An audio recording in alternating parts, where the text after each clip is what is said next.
Hello friends, स्वागत आप सभी का। मैं उमाकांत आनंद आज आपके लिए एक बहुत ही इंटरेस्टिंग लेक्चर लेकर आया हूं, जिस लेक्चर का नाम है इनकम टैक्स, यानी brief history of income tax and concept of income. जैसा कि आप सभी जानते हैं कि बीकॉम के अंदर इनकम टैक्स अपने आप में एक बहुत ही इंपॉर्टेंट और बहुत ही पेचीदा सब्जेक्ट माना जाता है। जब कभी आप किसी कॉमर्स पढ़े हुए व्यक्ति से बात करेंगे और मुश्किल सब्जेक्ट्स की बात करेंगे तो वो इनकम टैक्स के सब्जेक्ट्स को अपने आंसर के अंदर जरूर कंसिडर करेगा। यानी कि कॉमर्स के फील्ड में इनकम टैक्स को नो डाउट थोड़ा मुश्किल सब्जेक्ट माना जाता है। हमारी कोशिश होगी कि हम इस पूरी लेक्चर सीरीज के माध्यम से आपके इस मुश्किल सब्जेक्ट को बहुत ही आसान बनाने की कोशिश करेंगे। आज के इस लेक्चर में हम लोग देखेंगे सबसे पहले कि कंसेप्ट क्या है इनकम टैक्स एक्ट का। तो अगर इनकम टैक्स एक्ट की हम बात करें तो बेसिकली जो कंसेप्ट है इनकम टैक्स का वो क्या है। सबसे पहले हम देखेंगे कि इनकम टैक्स का मतलब क्या है। जो भी कुछ आप पढ़ें कोशिश आपकी हमेशा ये होनी चाहिए कि हर उस चीज़ की मीनिंग आपको पता होनी चाहिए जो भी कुछ आप पढ़ने वाले हैं। देखते हैं, बात करते हैं हम लोग इनकम टैक्स की मीनिंग की। तो टैक्स के बारे में कहा गया है कि tax is a compulsory charge. Tax क्या है? टैक्स एक कंपल्सरी चार्ज है given to government without any direct benefit. बहुत गौर से आप देखेंगे इस बात को, यानी कि टैक्स एक कंपल्सरी चार्ज है जो हर किसी व्यक्ति को पे करना है। जो व्यक्ति इनकम टैक्स की क्राइटेरिया के अंदर फिट बैठता है ये गवर्नमेंट को पे करना है और गवर्नमेंट इसके बदले में आपको कुछ डायरेक्ट बेनिफिट भी नहीं देने वाली है। डायरेक्ट बेनिफिट का मतलब यहाँ पर यह है कि जैसे एग्जाम्पल के लिए आप मान लीजिए किसी चीज़ का चार्ज पे करते हैं तो उसका आपको बेनिफिट मिलता है। जैसे एग्जाम्पल के लिए मान लीजिए कि आप टैक्सी, सपोज दैट आप टैक्सी हायर करते हैं, मान लो ऊबर आप हायर करते हैं, तो ऊबर का आप पेमेंट करेंगे, आपको ऊबर में सवारी करने को मिलेगा, यानी आपने पैसे पे किए, आपको बेनिफिट मिला। यहाँ पे क्या है कि आप पैसे तो गवर्नमेंट को पे कर रहे हैं लेकिन उसका बेनिफिट तुम्हें डायरेक्टली नहीं मिलेगा। तो फिर कैसे मिलेगा? इसका बेनिफिट आपको इनडायरेक्टली मिलेगा। इनडायरेक्टली मतलब जैसे आपने गवर्नमेंट को टैक्स के फॉर्म में पैसे दिए, गवर्नमेंट क्या करेगी आपके लिए, उस पर गौर करें। गवर्नमेंट आपके लिए रोड बनवाएगी, आपके लिए ओवरब्रिज बनवाएगी, आपके लिए लाइट की व्यवस्था अच्छी करेगी, सीवर लाइंस बनवाएगी। तो ये सब पैसा आपके ऊपर जो गवर्नमेंट खर्च करती है ये इनडायरेक्ट मतलब आपको बेनिफिट दे रही है। तो इनकम टैक्स जो आप गवर्नमेंट को पे करेंगे उसके बदले में डायरेक्ट बेनिफिट नहीं मिलेंगे, इनडायरेक्टली बेनिफिट आपको मिलेंगे। आई थिंक ये बात आपको क्लियर हो गई होगी। अब देखेंगे इनकम टैक्स चार्ज किस पर होता है। अगर हम इनकम टैक्स चार्ज की बात करें तो इनकम टैक्स हमेशा आपकी प्रीवियस ईयर की इनकम पर चार्ज होता है। अब आपके दिमाग में होगा कि प्रीवियस ईयर क्या चीज़ है। जैसे मान लीजिए अभी जो आपका ईयर चल रहा है वो चल रहा है 2021, तो हमारा जो प्रीवियस ईयर होगा वो होगा हमारा 1 अप्रैल 2019 से लगा के 31 मार्च 2020। ये मेरा क्या होगा? Previous year.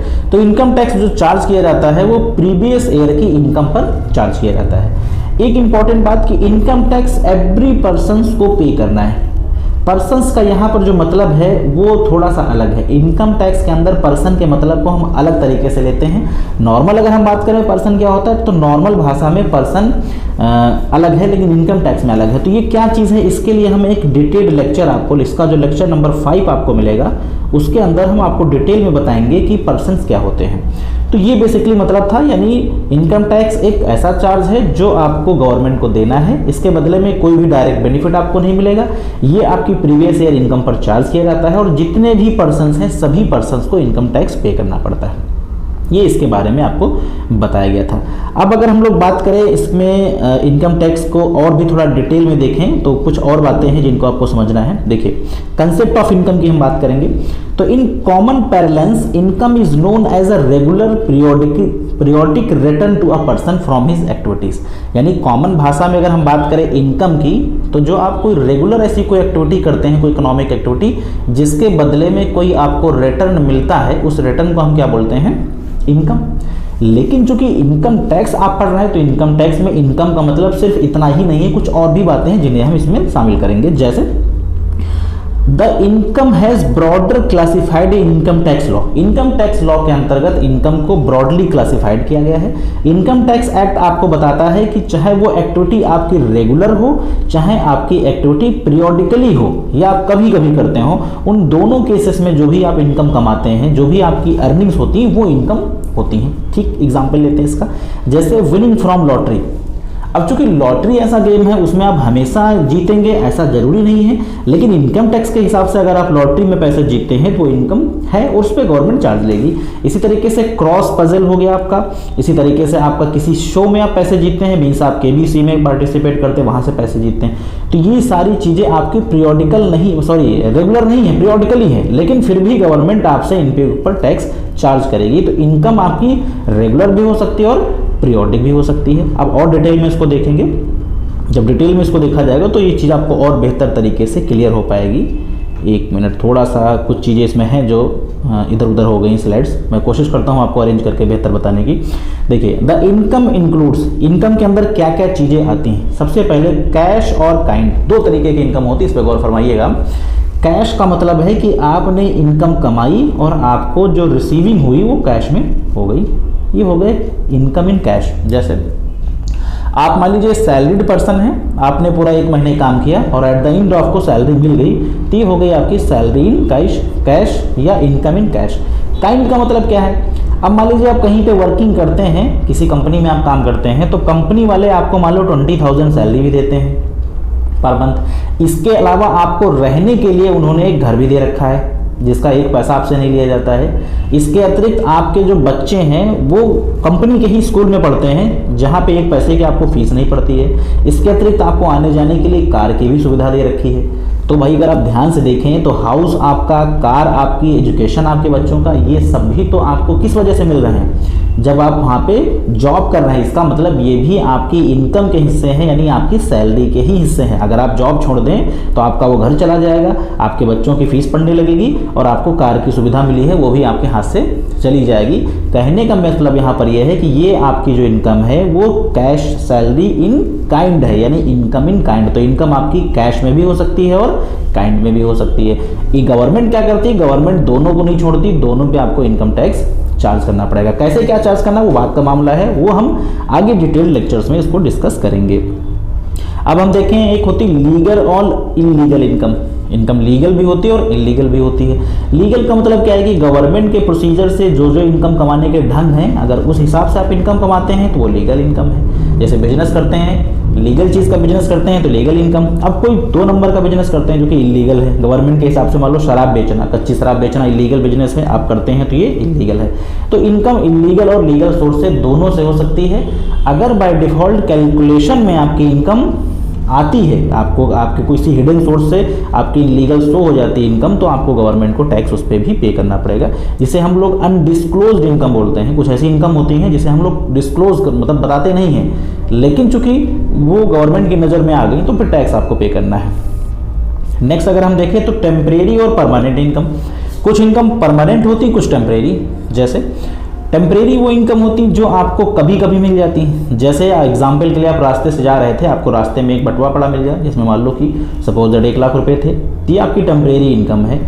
लेकिन आप नौकरी करते हैं, वहाँ पे आपको सैलरी हर महीने मिलती है, तो वो आपकी परमानेंट इनकम होती है। परमानेंट भी हो सकती है और रेगुलर भी, टेम्परेरी भी हो सकती है। नेक्स्ट अगर आप देखें तो एक रिसिप्ट बेसिस होता है और एक आपका अक्रूरल बेसिस होता है। रिसिप्ट बेसिस का मतलब है कि income arises either on receipt basis और एक्रूरल बेसिस, या तो वो रिसिप्ट बेसिस पे एराइज होगी या तो एक्रूरल बेसिस पे।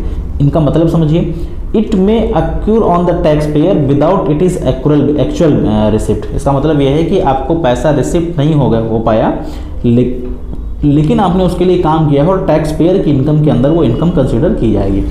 So the income same cases is deemed to occur to rise or person without its accrual और receipt। इसका मतलब ये कि अगर आपने किसी काम को अंजाम दिया है और उसकी इनकम जनरेट हो गई है बट आपको रिसीव नहीं हो गई, तो आपके टोटल कैलकुलेशन में उस इनकम को भी कंसिडर किया जाएगा। तो ये चीज़ आपको फिलहाल आई थिंक क्लियर हो पा रही होगी कि इसका क्या मतलब है। अब देखिए, हम लोग बात करेंगे कुछ और चीज़ों के बारे में। जैसे एक हो गया गिफ्ट। आप सब जानते हैं कि गिफ्ट भी इनकम टैक्स के अंतर्गत कंसिडर किया जाता है, यानी कि gift up to ₹50,000 receive in cash do not constitute tax liability. 50,000 रुपये तक का गिफ्ट अगर आपको कैश में मिला है तो वो टैक्स लायबिलिटी के अंदर नहीं आएगा, लेकिन इसके ऊपर अगर गिफ्ट है तो उसे हम लोग टैक्स के अंदर कंसिडर करते हैं। Gift in kind having the fair value up to 50,000 is not liable to tax. 50,000 तक टैक्स नहीं देना है। The whole amount will be taxed if the value of exceed the prescribed limit. Prescribed limit से ज़्यादा, यानी 50 से ऊपर जैसे ही आपकी इनकम होगी तो आपको टैक्स उस पर कंसिडर करना है। अब जो इसके ट्रीटमेंट्स होते हैं वो हम आपको डिटेल में बताएंगे, वो चीज़ें आपकी एक अलग मतलब टॉपिक है जिसको हम बाद में डिस्कस करेंगे।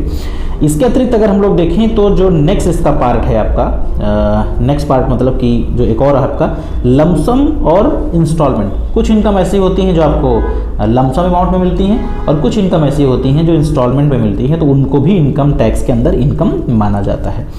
अब हम लोग इसके बाद देखेंगे इसकी जो ब्रीफ हिस्ट्री है इनकम टैक्स की, उसके बारे में। बहुत ही अहम टॉपिक है, बहुत ही इंपॉर्टेंट है, ध्यान से आप इसको देखेंगे। बात करें अगर इनकम टैक्स वर्ड की, तो जो टैक्स शब्द है वो सबसे पहले लिया गया है लेटिन वर्ड टैक्सो से। टैक्सो शब्द से इनकम टैक्स यानी टैक्स शब्द की उत्पत्ति हुई है।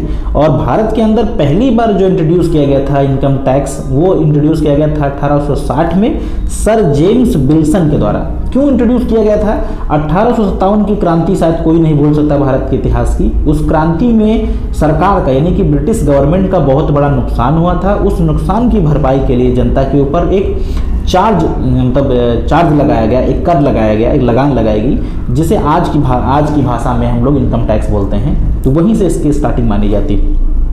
फिर 1886 में एक सेपरेट इनकम टैक्स पास किया गया, यानी कि 1886 के अंदर एक सेपरेट इनकम टैक्स एक्ट बनाया गया, जो काफ़ी लंबे समय तक फोर्स में रहा, काफ़ी लंबे समय तक उसको लागू रखा गया।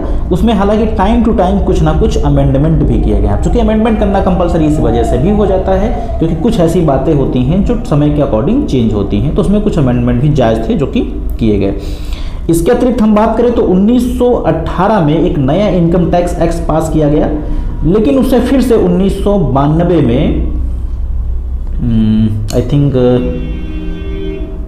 कुछ यहाँ पे मिस्टेक शायद हो गई है, जो यहाँ पे दिख पा रही है कि it was replace by another income tax act 1992 में नहीं सॉरी 1922 होना चाहिए था। 1922 में इसको कैंसिल कर दिया गया। आप इसको हटा दें, यहाँ पे 1992 की जगह 1922, मतलब 18 में एक बिल बना, उसको फिर से 1922 में एक नया एक्ट बना के उसे रिप्लेस किया गया। जो 1992 के अंदर 22 के अंदर मतलब जो एक्ट बना, very complicated due to various amendment, ये काफ़ी मुश्किल था क्योंकि बहुत सारे उसके अंदर अमेंडमेंट किए गए, इस वजह से इसको भी रिप्लेस किया गया। फिर 1956 के अंदर गवर्नमेंट ने एक नया लॉ कमीशन पास किया। ये कमीशन इस वजह से पास किया गया क्योंकि कर की चोरी बहुत होती थी। इवेजन ऑफ टैक्स का मतलब होता है कर चोरी। तो जो कर चोरी होती थी, कर चोरी को रोकने के लिए 1956 में एक नया एक्ट पास किया गया, और उसका क्या सीन है उसको भी आप देखेंगे। उसके बाद 1958 के अंदर इसको मिनिस्ट्री ऑफ लॉ जो है हमारे देश की, उनके सामने 7 सितंबर 1958 के अंदर रखा गया। उस पर मिनिस्ट्री जो है उसने बाकायदा डिस्कशन किया। डिस्कशन करने के बाद उसमें कुछ परिणाम निकाले, और फिर 1961 में एक प्रॉपर इनकम टैक्स एक्ट बनाया गया, जो आज भी आपके देश के अंदर चालू होता है। यानी कि 1 अप्रैल 1962 से जिसको इन्फोर्स किया गया। एक्ट कब बनना था ये? 1961 में, और इन्फोर्स कब किया गया? 1962 में। तो आप देखिए ये जो सिस्टम है वो कितना पुराना सिस्टम है, कहाँ से स्टार्ट हुआ 1860 से, और 100 साल लगे उसको एक प्रॉपर वेरीफाइड एक्ट बनने में। ये जो इनकम टैक्स एक्ट है 1961, ये आपका पूरे देश के अंदर लागू होता है, चाहे वो जम्मू कश्मीर हो, चाहे बाकी हमारे और स्टेट से यूटीआईज हों, सब कहीं हमारा इनकम टैक्स एक्ट आपका प्रॉपर तरीके से लागू होता है।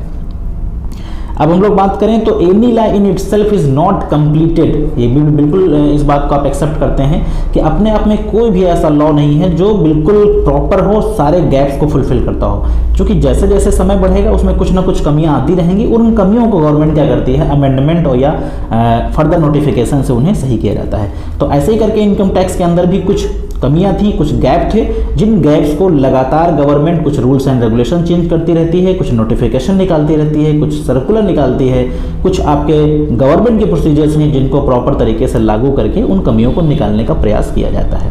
तो ये जो सिस्टम था, ये जो कहानी आपने देखी इस लेक्चर के अंदर, वो इनकम टैक्स के बारे में थी। यानी आपने देखा कि इनकम का क्या मीनिंग होता है, टैक्स का कंसेप्ट क्या है, टैक्स की बेसिक हिस्ट्री क्या है, इन चीज़ों के बारे में हमने इस लेक्चर के अंदर डिटेल में डिस्कस किया। लगातार इस सीरीज में आप बने रहेंगे तो आपको इनकम टैक्स में कोई भी प्रॉब्लम नहीं होगी, मेरी गारंटी है। हर जो भी एक एक कंसेप्ट है सब आपको डिटेल में पढ़ाए जाएंगे और साथ ही साथ आपको मल्टीपल चॉइस क्वेश्चंस का एक पूरा मतलब सीरीज मिलेगी, जिसमें कोशिश हमारी रहेगी कि हम आपको करीब करीब 30 सेट्स देंगे और हर सेट में करीब करीब 25 क्वेश्चंस आपके जरूर रहेंगे। तो ये मेरी कोशिश है जो आपको आने वाले लेक्चर्स के माध्यम से मिलती रहेगी। आपने वे कीमती समय दिया लेक्चर को देखने के लिए, so thanks for watching this video, have a nice day.